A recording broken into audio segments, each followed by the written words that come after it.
disturbing dashcam video reveals what went wrong when the car slams into a light pole. Chaos erupts.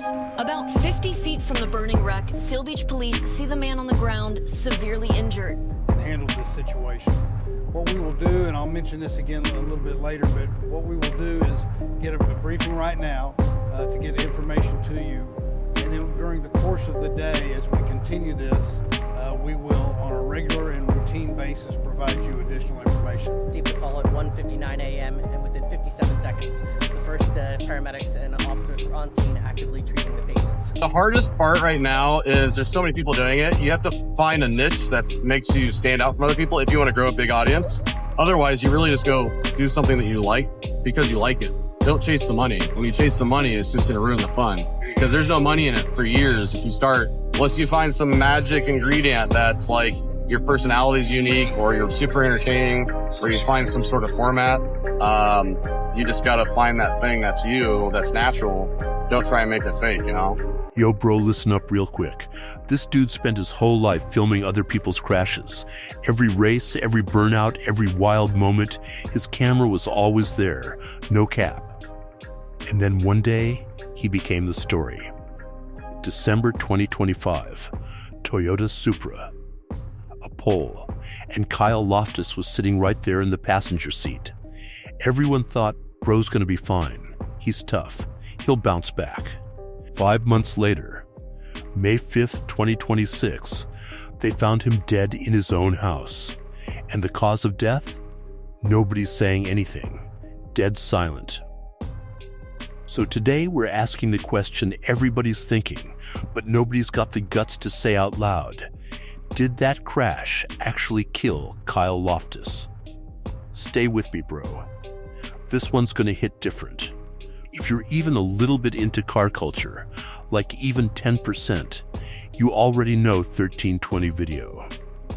And if you know 1320 video, you know Kyle Loftis. This guy started with literally nothing.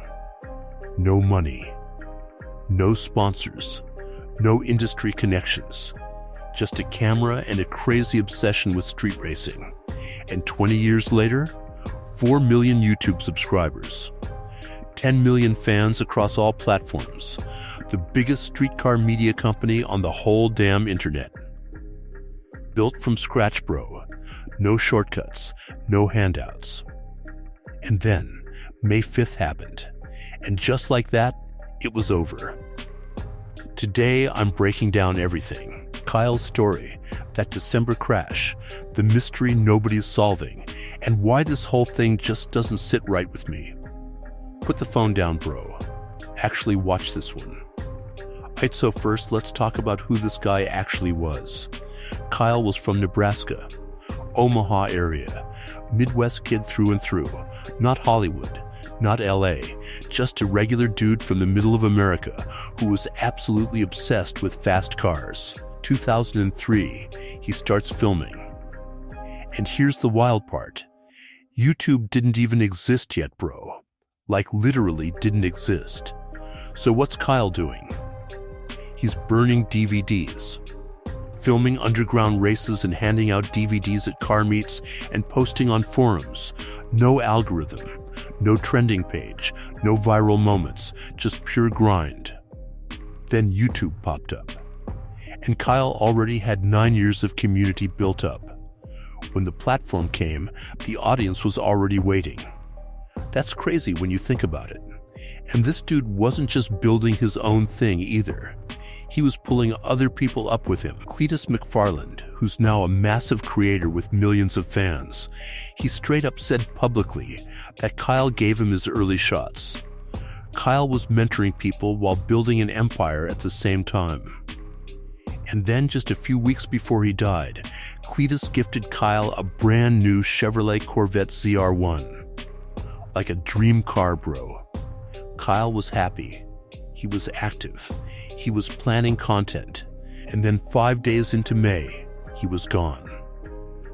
Okay, now, here's where it gets real. December 2025. 5 months before his death. Kyle's out filming. Normal day, normal shoot for the channel. He's in the passenger seat of a Toyota Supra. Camera's probably rolling. Everything's normal. And then it wasn't. Reports say the Supra lost control and slammed into a pole. Hard. The crash was severe, bro. Not a fender bender. Not a little oopsie. Severe. Kyle survived. He recovered. Or at least it looked like he recovered. He came back. He showed up in videos. He was active in the community. From the outside, everything looked fine. But here's what people don't talk about enough. When your body takes a hit like that, not everything shows up right away. Internal injuries can take weeks to show up. Neurological damage doesn't always announce itself on day one. Chronic pain messes with your head in ways nobody talks about. And mental health after a traumatic crash? Bro, that's a whole other conversation that the car world just doesn't have. PTSD is real. Depression after near-death experiences is real. And the tough guy culture in racing, nobody talks about that stuff. You just get back behind the camera and act like everything's cool. And Kyle did exactly that. 5 months of looking fine on the outside. And then May 5th, Sarpy County Sheriff's Office and Gretna Fire Department respond to his home. Kyle Loftis is found dead. Official statement says, death is not suspicious. Not suspicious. Okay, cool, but cause of death? Nothing. Radio silence. This is the part that's got everybody going crazy online. 1320 video posts on Instagram. We are extremely saddened. We are in complete shock. No cause of death mentioned. Family said nothing. Channel said nothing. Complete blackout on details. And when there's silence, the internet fills it in itself. So let me run you through what people are actually saying. This is the big one. Most people online are connecting the December crash directly to his death. And medically, bro, it's not crazy. Blood clots can form months after trauma. Traumatic brain injuries don't always show symptoms immediately. Slow internal bleeding is a real thing. The timing is just too close to ignore for a lot of people. This one's harder to talk about, but I'm gonna say it anyway. Surviving a severe crash and then coming back to film car content, that takes a psychological toll that nobody sees. If Kyle was struggling mentally after December, the car world's culture of toughness would have made it almost impossible for him to show it. Nobody would have known. And that's actually the scary part. Some people are saying it's simpler than all that. Heart attack. Pre-existing condition. Something totally unrelated to the crash. He was 43.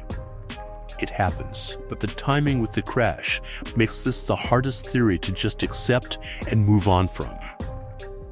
Look, bro, I'm not here to tell you which theory is right. Because honestly, nobody knows yet. No official cause of death has dropped, and until it does, we're all just guessing. But what I will say is this: when a guy survives a severe crash, looks totally fine for 5 months, and then suddenly dies at 43 with zero explanation, that's not something you just scroll past. But real talk for a second, if we just keep talking about the mystery we're doing Kyle dirty. Because this guy wasn't just a YouTuber with a big subscriber count. He changed the whole game, bro. For real. Before Kyle, street racing culture had no mainstream voice. TV didn't care. Big media didn't care. These underground events, these insane builds, these crazy drivers, they existed in a bubble that nobody outside knew about. Kyle pointed a camera at that bubble and said, nah, the world needs to see this. Cash Days events that used to be local secrets, Kyle put them on the map. The racers who later became Street Outlaws stars, Kyle was filming them before anyone knew their names. He built the template that literally every automotive YouTube channel today is following. And through all of it, he stayed humble. That's the part that gets me. A guy with 10 million fans who still made time to help smaller creators, still showed up to local events, still treated everyone like they mattered. Matt Verbenek, his close friend and collaborator, posted after his death in Bro, "The pain in those words was real. He was my person." That line hit different. Cletus, David Freeberger, the whole community, everybody came out with tributes. And every single one said the same thing. Kyle wasn't just a content creator.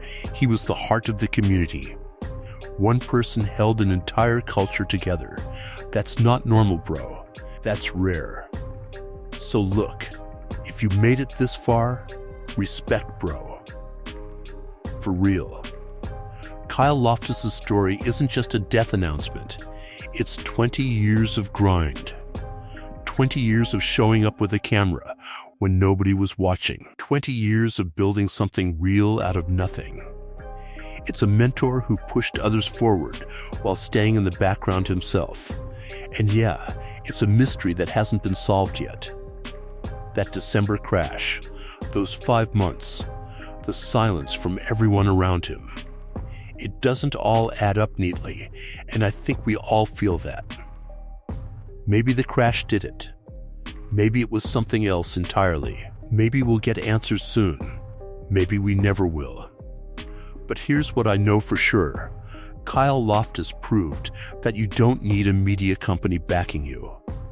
You don't need Hollywood money. You don't need industry connections. You just need a camera, a real passion, and the discipline to show up every single day. He did that for 20 years straight. 4 million subscribers, 10 million fans, hundreds of creators who say Kyle is the reason they picked up a camera. That's not a YouTube channel, bro. That's a movement. And movements don't die when the person does. So wherever Kyle is right now, I hope there's a straight quarter-mile ahead of him, an empty road, and something loud under the hood.